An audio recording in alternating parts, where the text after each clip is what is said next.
समाज को झकझोर देने वाली, डरा देने वाली, और एक वर्ड होता है वीभत्स। जो कमरे में जो चित्र बना था, जिसमें एक उल्टा कुछ पक्षी जैसा कुछ अजीब ही, इसमें 666 उसमें लिखे हुए हैं। इसमें बहुत गहन साइंस है। तंत्र का जैसे ही नाम आता है तो हम इसको बहुत नेगेटिवली लेते हैं कि फिर वो कुछ भी कर देगा, मर्डर कुछ भी कर सकता है। नमस्कार, स्वागत है आपका संवाद दिल से में। आज के कार्यक्रम में हम चर्चा करने वाले हैं एक बहुत ही गंभीर विषय पर, जो कि आज के समय में पूरे भारत में चर्चा का विषय बना हुआ है। दरअसल उत्तर प्रदेश के मेरठ क्षेत्र में, मेरठ शहर में एक ऐसा हत्याकांड हो जाता है, भयावह हत्याकांड, जिसके बारे में पूरा देश चर्चा कर रहा है। एक महिला अपने पति का कत्ल कर देती है अपने प्रेमी के साथ मिलकर, और उसके शव को टुकड़ों में बांटकर उसको एक प्लास्टिक के ड्रम में भर के और उसमें सीमेंट डालकर घूमने चली जाती है। और उसके बाद जब इस बात का खुलासा होता है तो उस लड़की के घर वाले ही उसके लिए सज़ा और फांसी की मांग करने लगते हैं। आज के समय में ये बहुत ही गंभीर और चर्चा का विषय बना हुआ है, और आज इस विषय पे चर्चा करने के लिए हमारे साथ मौजूद हैं हमारे आज के मेहमान श्री धर्मेंद्र कुमार जी, जो कि बीइंग स्पिरिचुअल फाउंडेशन के फाउंडर हैं और एक स्पिरिचुअल वेलनेस कोच भी हैं। तो आज हम उनसे जानेंगे कि कैसे आज के समय में यह एक गंभीर मुद्दा बना हुआ है। नमस्कार सर। नमस्कार, बहुत बहुत स्वागत है सर आपका। धन्यवाद सर, हाल ही में मेरठ में एक भयावह हत्याकांड हुआ, आपने सबने सुना इसके बारे में। तो इसके बारे में आपकी पहली प्रतिक्रिया क्या है? समाज को झकझोर देने वाली, डरा देने वाली, और एक वर्ड होता है वीभत्स, मतलब बहुत ही गहनतम, हृदय विदारक, जो भी ये वर्ड हैं सब उसको सूट करते हैं। और ऐसी घटनाएं शायद सालों में एक बार होती है या लाखों में एक बार होती है। मैं इस एंगल से इसको देखता हूँ। अच्छा सर, क्या लगता है कि इस तरीके की घटनाओं का होना आज के समय में ये एक प्रकार की, मैं कहूँ कि सिर्फ एक घटना है, या इसे आप किसी प्रकार की मानसिक विकृति या किसी प्रकार की सामाजिक विकृति के रूप में देखते हैं? देखिए, हमारे समाज में जब हम बीमार हो जाते हैं ना, तो तुरंत डॉक्टर के पास लेके जाते हैं, लेकिन एक चीज़ को सबसे ज़्यादा इग्नोर करते हैं, वो है मानसिक रोग। जी। मैं अक्सर देखता हूँ कि अगर किसी को डिप्रेशन है तो भी बहुत नॉर्मली लिया जाता है, एंजाइटी है तो भी नॉर्मल लिया जाता है। व्यक्ति के बर्ताव को हम नहीं देखते हैं पहले। तो ज़्यादातर इस तरह की जो घटनाएं होती हैं, मैं इस तौर पर देखता हूँ कि उसको कोई मानसिक रोग रहा होगा, तभी उसने इस घटना को अंजाम दिया। सर, कल हम शाम को जब न्यूज़ चैनल पे सारी खबरें देख रहे थे, तो इस खबर को एक और नए एंगल के साथ जोड़ के दिखाया गया। क्योंकि जो मुस्कान है, जो मुख्य अपराधी है, उसकी पत्नी है, जिसने अपने पति का कत्ल अपने प्रेमी के साथ मिलकर किया है। तो जो प्रेमी है उसका, जिसका नाम साहिल शुक्ला बताया जा रहा है, तो उसके कमरे का एक वीडियो बहुत ज़्यादा वायरल हो रहा है, इंटरनेट पे डाला जा रहा है। उसके कमरे में अजीब तरीके की एक डेमोन का चित्र बना हुआ है, और उसमें कुछ संख्या लिखी हुई है 666 ऐसा, और उसको तांत्रिक विद्याओं और तंत्र मंत्र से या काला जादू से जोड़कर दिखाया जा रहा है। इस पे आप क्या कहेंगे? और वो जो 666 नंबर जो हमने देखा, उसको आप कैसे देखते हैं? देखिए, जब आपको मानसिक रोग होता है तो आपको कई तरीके से इल्यूजन होने लगते हैं, हेलुसिनेशन होने लगते हैं, और आपको ऐसा लगता है कि आपकी जो बात है वो ऊपर किसी आत्मा से हो रही है। मैंने भी कुछ वीडियो सुने, तो उसमें जो निकल के आया है कि यही निकल के आया है कि जो नाम आप ले रहे हो, क्या नाम है? साहिल शुक्ला। इसकी मदर इसको बहुत प्रिय थी और उनकी डेथ हो गई, और इसको ऐसा लगता था उनके मर जाने के बाद कि इसकी बात उनसे होती है। जी। तो अगर उसको ऐसा लगता था, और बाद में कुछ ऐसा भी हुआ कि मुस्कान ने एक फ़र्ज़ी आईडी से उसको कुछ मैसेज देने भी, उसकी मदर के नाम से आईडी बना के उसको मैसेज देने शुरू करे। तो इसमें बहुत गहन साइंस है। तंत्र का जैसे ही नाम आता है तो हम इसको बहुत नेगेटिवली लेते हैं, ऐसा नहीं है। हमारे यहाँ पर तांत्रिक भी हुए हैं जो तंत्र का प्रयोग, और तंत्र का प्रयोग तो बहुत लोग करते हैं साधना में, लेकिन उसको नेगेटिवली यूज़ करना वो तभी होता है जब उसको कोई मानसिक रोग है। तो दोनों का कॉम्बिनेशन मैं इसको कहूँगा, एक उसको मानसिक रोग, और साथ में उसको जोड़ लिया उसने तंत्र के साथ कि नेगेटिवली उसको कुछ मिलेगा, तो वो एक तरीके से दोनों बीमारी उसने पाल ली। जी। ठीक है। अब बात करते हैं कि जो कमरे में जो चित्र बना था, जिसमें एक उल्टा कुछ पक्षी जैसा कुछ अजीब ही डेमॉन बना हुआ हाँ, है। हाँ। और उसमें 666 उसमें लिखे हुए हैं। तो आप देखेंगे तो वो कुछ उल्टा पक्षी जैसा दिखेगा, खून टपक रहा है, और उसमें 3 बार लिखा हुआ है। अलग अलग धर्मों में अलग अलग नंबरों की वैल्यू होती है। सनातन धर्म में ऐसा 3 बार 6 लेने पे कोई भी नेगेटिविटी नहीं है। हाँ, लेकिन जब आप इसको आप रिसर्च करेंगे तो आप पाएंगे कि बाइबल में एक जो चैप्टर है 13 नंबर, उसके 18वें पैरे में इसके बारे में लिखा हुआ है। इसको पशुओं का नंबर कहा जाता है। इसको एक कह सकते हैं कि इसको कहा जाता है the number of the best, number of the beast. हाँ। जी हाँ। और ये एक तरीके से जो राक्षसी शक्तियाँ हैं, जो पशुता वाले जो गुण हैं, हाँ। उनको अट्रैक्ट करने के लिए इस तरीके से उसको व्याख्यान दिया जाता है। तो ये बात सही है कि उस व्यक्ति का कहीं ना कहीं तो कुछ नेगेटिव चीज़ों के साथ उसका इंटरेस्ट रहा होगा और वो उनको प्रयोग कर रहा था। लेकिन उसकी अगर आप हिस्ट्री भी सुनेंगे, कुछ पड़ोसियों के वीडियो सुनेंगे, तो वो जिस कमरे में रहता था, कहते हैं कि उसकी लाइट नहीं जलती थी। सिर्फ जिस दिन वो कांड हुआ है उस दिन उसके कमरे की लाइट जली थी, अदरवाइज उसके कमरे की लाइट कभी लोगों ने जलती नहीं देखी। मतलब वो अंधेरे में रहने वाला व्यक्ति था। इसका मतलब कि कुछ तो भी वो पहले से उसको मेंटल डिसऑर्डर रहा होगा। कई तरह के मेंटल डिसऑर्डर होते हैं। जैसे एक होता है कि एंटी सोशल रिस्पॉन्सिबिलिटी डिसऑर्डर होता है जी। उसमें व्यक्ति को समाज से कोई फ़र्क नहीं पड़ता, कौन क्या सोचेगा, कौन क्या सोचता है, कौन क्या कहेगा, मतलब उसकी एक्सट्रीम में चला जाता है। ओके। एक डिसऑर्डर होता है कि उसको रैंडमली इम्पल्स डिसऑर्डर कहते हैं। उसके अंदर ऐसे भाव आएंगे कि फिर वो कुछ भी कर देगा, मर्डर कुछ भी कर सकता है। तो ये दोनों ही डिसऑर्डर हैं। और जिस हिसाब से अगर कोई हिस्ट्री, उनको कोई देखने वाला नहीं था, देखेंगे तो उनके परिवार में शायद सिर्फ नानी थी साहिल के, तो कोई देखने वाला था ही नहीं कि चल क्या रहा है बच्चे के साथ। ओके। ठीक है, अगर कोई मॉनिटर कर रहा होता, इलाज कर रहा होता, तो शायद वो ठीक रहता, इस तरह की घटना नहीं होती। नहीं हो पाती। ठीक, घटना हो गई, किसी को कल्पिट ठहरा दिया, गलती इसने की, बट उसके पीछे का रूट कॉज पकड़ना ये भी समाज का ही काम है। जी। फांसी दे दो, आज इसको फांसी दे दोगे, कल और लोग पैदा होंगे। हम्म। तो मुद्दा ये नहीं है कि उसने ये किया, मुद्दा ये है कि समाज में अब कोई देखने वाला ही नहीं है। पड़ोसी भी देखते हैं कि कोई किसी को कोई मतलब नहीं रखता। एक रात एक सुबह को पुलिस आती है तो पता चलता है कि यहाँ पे आदमी रहता था, ऐसा करता था। तो कहीं ना कहीं पूरा सोशल जो समाज है उसी की रिस्पॉन्सिबिलिटी सब लोग दूर होते जा रहे हैं। पहले आप देखते थे गाँव में सब पता रहता था कौन रह रहा है, कौन नहीं रह रहा है, कौन क्या एक्टिविटी कर रहा है। अभी किसी को कोई मतलब नहीं है। तो ये एक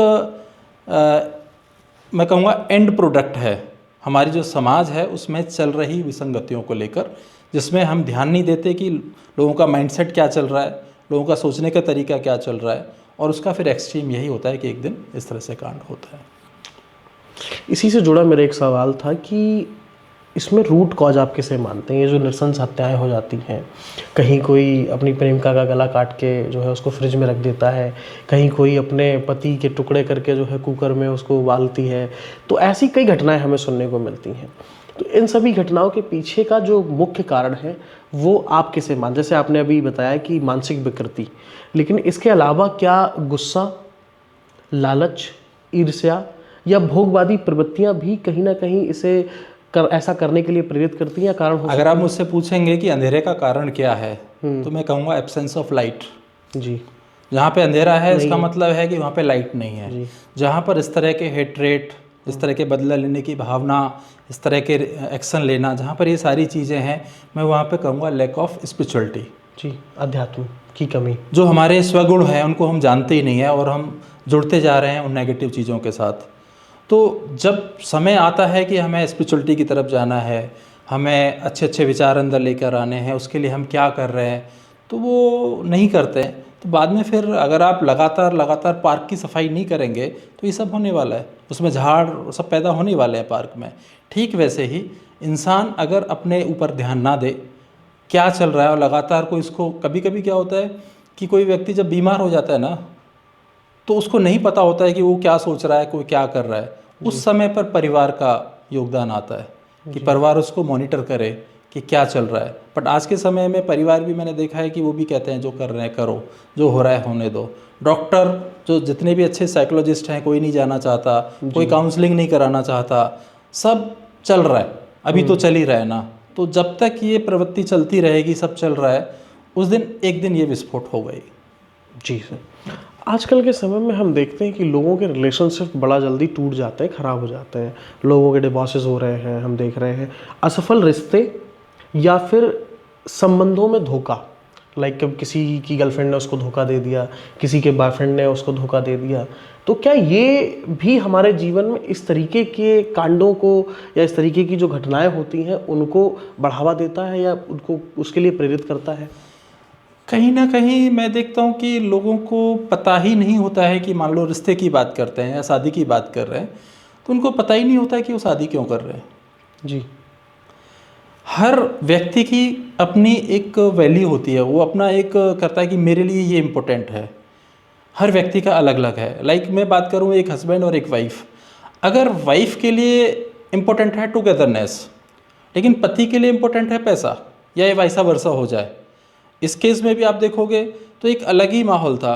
पत्नी की कुछ और वैल्यू थी कि मुझे ये चीज़ चाहिए, पति को कहीं ना कहीं उसका प्रेम चाहिए था, उसको नहीं छोड़ रहा था या तलाक नहीं दे पा रहा था, जो नहीं मिल पा रहा था। तो हर किसी को ये देखना चाहिए कि जब भी किसी रिलेशनशिप में जाएं कि सामने वाले की वैल्यू क्या है, सामने वाला किस चीज़ को वैल्यू करता है। अगर आपकी वैल्यू और उसकी वैल्यू मैच हो रही है तो आपकी अंडरस्टैंडिंग ज़्यादा होगी। लाइक एक व्यक्ति हो सकता है कि वो शादी सिर्फ इसलिए करे कि उसको जॉय चाहिए, उसको सेक्स चाहिए, उसको इस तरीके से, और एक की हो सकती है कि हम इस वे में जाएं कि बच्चे अच्छे से हमारे संस्कारी हों, आगे उनको अच्छे से पढ़ाएं। तो आपकी वैल्यू क्या है, आप किसको प्रायोरिटी देते हैं, ये बहुत इम्पोर्टेंट है। तो इसको मैं यही कहूँगा कि हमें भी, एक होता है फर्स्ट लव, उसके अलावा हमें सामने वाले को समझना चाहिए कि उसकी वैल्यूज़ क्या हैं, और उसके बाद ही रिलेशनशिप में आगे बढ़ना चाहिए। हमें अपनी प्रायोरिटीज़ को समझ के आगे बढ़ना चाहिए। और दूसरा, रिलेशनशिप जब ख़राब होती है, इसका सबसे बड़ा होता है कि हमें दूसरे की रिस्पॉन्सिबिलिटी याद रहती है जी, अपनी नहीं, अपनी रिस्पॉन्सिबिलिटी नहीं याद रहती। सही बात है। तो अपनी ड्यूटीज़ को हमें याद रखना चाहिए कि मेरे काम ये हैं, है ना। मेरे अगर बात करते हैं रिश्ते की पति पत्नी में, तो उसमें भी ये देखना चाहिए कि सामने वाले की क्या रिस्पॉन्सिबिलिटी है और मेरी ड्यूटीज़ क्या हैं, मेरी क्या रिस्पॉन्सिबिलिटी है। दोनों चीज़ें जब देखेंगे तब जाके फिर रिश्ता आगे बढ़ता है। अभी हमने ये घटना मेरठ वाली सुनी, देखी और इस पे हमने चर्चा भी की। जो माँ बाप आज अपनी बेटी के लिए और उसके प्रेमी के लिए फांसी की सज़ा की मांग कर रहे हैं, वो इस तरीके की उनको उस कड़ी से कड़ी सज़ा हो, और इस घटना के बाद उस पर रोना रोया जा रहा है।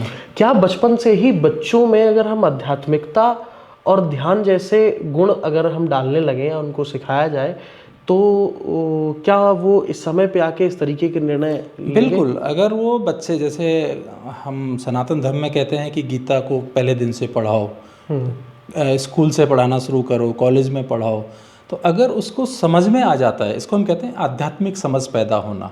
रिश्तों में भी वो आध्यात्मिक समझ पैदा होती है कि कैसे कैसे आगे बढ़ना है, कैसे एक दूसरे के प्रति समर्पित रहना है।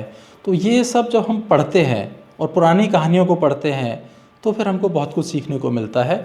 अब हम इन चीज़ों से दूर होते जा रहे हैं। ना हम रामायण पढ़ते कि कैसे एक परिवार की तरह राम जी, लक्ष्मण जी, सीता जी, सब लोगों ने एक दूसरे के लिए किया। तो जब कोई मेरे लिए करता है तो मैं भी दूसरे के लिए करता हूँ। बट आजकल ऐसा हो गया है कि एक तो एकल परिवार का बहुत बड़ा चलन हो गया है, कोई देखने वाला ही नहीं होता है।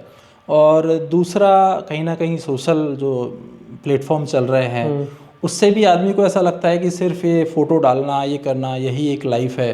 तो कहीं ना कहीं वास्तविकता से लोग दूर होते जा रहे हैं और फिर फंस रहे हैं। ज़रूरत है आज के समय में, हमें सॉल्यूशन एक ही है जो पहले भी था आज भी है, कि जैसे ही बच्चा बड़ा हो उसको हम कुछ तो भी मेडिटेशन के साथ जोड़ें, उसको किसी जैसे आजकल ऑनलाइन भागवत गीता पढ़ाई जाती है, ऐसी चीज़ों में डालें। आप देखेंगे जैसे ही सैटरडे संडे आता है बड़े बड़े शहरों में, तो रेस्टोरेंट जाते हैं सैटरडे संडे। शायद ही कोई मंदिर जाता है, शायद ही कहीं पर कोई जो इस तरह की क्लासेस होती हैं उनमें कोई अपने बच्चों को ले जाना पसंद करता है। बात करना भी पसंद नहीं करते। बहुत कम लोग हैं जो बच्चों को, मैं देखता हूँ कि मेरे जानने वाले कुछ लोग हैं, मेरे भाई की लड़की है, वो क्लास 9th में है। एक दिन मैं गया उसके पास तो वो क्लास अटेंड कर रही थी गीता की। तो इस तरह से जब तक आप लोगों को नहीं डालोगे, और ये समस्याएं किसी के साथ कभी भी आ सकती हैं। सॉल्यूशन इसको दोनों में से किसी को फांसी हो, दोनों को फांसी हो, ये सॉल्यूशन नहीं है। ठीक है, समाज से कट ऑफ रखना पड़ेगा, बट इनको काउंसलिंग कैसे हो सकती है और लोग ऐसा एक्शन ना लें। तो अगर आपके परिवार में किसी का ऐसा कोई बिहेवियर चल रहा है कि वो अकेले रहता है, किसी से कोई मेलजोल नहीं है, डिप्रेशन में है, या कुछ और मेंटल डिसऑर्डर उसको हो गया है, सडनली उसको गुस्सा आ जाता है, तो उसको आप लिंगर ऑन ना करें, ये ना छोड़ें कि चल रहा है चलने दो। अगर आप छोड़ेंगे तो इस तरह का ही खामियाजा होगा, भुगतना पड़ेगा। हमारे चैनल के माध्यम से एक छोटा सा मैसेज आप क्या देना चाहेंगे? आप जिस भी शहर में हैं जी, उस शहर में अवश्य ही कोई योग केंद्र होगा, ध्यान केंद्र होगा, या बहुत सारी धार्मिक संस्थाएं हैं जो अपने अपने हिसाब से लोगों को समझाती हैं। तो आपको उसको स्वयं को भी और अपने बच्चों को भी वहाँ पर ले जाना चाहिए। 1 घंटा 1.5 घंटा या अपने घर पे कर सकते हैं, करना चाहिए, क्योंकि करने से ही होगा। जी बहुत बहुत धन्यवाद सर, आपने अपना कीमती समय दिया। Thank you. और मिलते हैं अगले वीडियो में। तो नमस्कार, वीडियो के अंत तक बने रहने के लिए आपका धन्यवाद। और अगर आपको ये वीडियो पसंद आया है तो इसे ज़्यादा से ज़्यादा लोगों तक शेयर करें। और आपने अगर अभी तक हमारे चैनल को सब्सक्राइब नहीं किया है तो हमारे चैनल को सब्सक्राइब कर लीजिए, ताकि समय समय पर हमारे इस तरीके के रोचक और जानकारी से जुड़े वीडियोज़ आप तक पहुँचते रहें। मिलते हैं अगले वीडियो में, तब तक के लिए धन्यवाद। और इस प्रकार के पॉडकास्ट बनाने हेतु अगर आपको भी अपना कोई पॉडकास्ट या इस प्रकार का कोई भी कंटेंट बनाना है तो अब आपके लिए ये रास्ता बहुत ही आसान हो गया है। संवाद दिल से पॉडकास्ट स्टूडियो के माध्यम से आप अधिक जानकारी के लिए हमारे दिए गए नंबर पर संपर्क कर सकते हैं और हमसे जुड़ सकते हैं, ताकि हम आपकी मदद कर सकें आपके कंटेंट बनाने में, आपके पॉडकास्ट रिकॉर्ड करने में, आपके वीडियो शूट करने में। मिलते हैं अगले वीडियो में, तब तक के लिए धन्यवाद।